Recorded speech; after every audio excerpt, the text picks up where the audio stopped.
Post చేయడానికి ఈరోజు మనం కాన్ఫరెన్స్ పెట్టుకొని ముందుకు పోతున్నాం. ఇక్కడికి వచ్చినప్పుడు మనం 19 months by and large extraordinary work చేశాం. ఒక అగ్రాధికంగా ఫిల్మ్ మార్కులు వస్తాయి. ఓవరాల్ ఇంపాక్ట్ డీప్ టెక్నాలజీ అనేది ప్రతి ఒక్కరి జీవన ప్రమాణాలు పెంచడానికి కానీ డే టు డే లైఫ్ వాడుకోవడానికి పనిచేసే పరిస్థితి వస్తుంది. ఈ విషయం మనం పదే పదే మాట్లాడుకుంటున్నాం.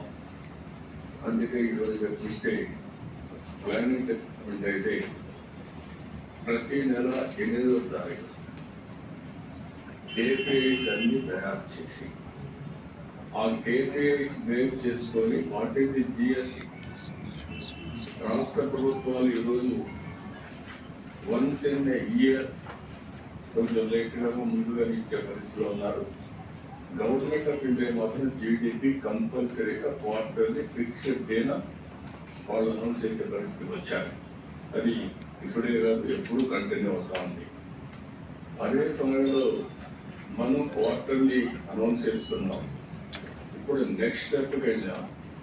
Monthly government of India announce చేస్తానే 8వ తారీఖున KPI బేస్ చేసుకొని ఈ మంత్లో ఎంత GSTP కాంట్రిబ్యూషన్ వచ్చింది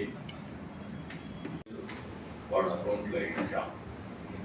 రెండవది వ్యవసాయం పూర్తిగా నిర్వీర్యం అయిపోయి రైతులు దిక్కుపోతున్న పరిస్థితిలో 1 day అడ్వాన్స్ ఇచ్చాం.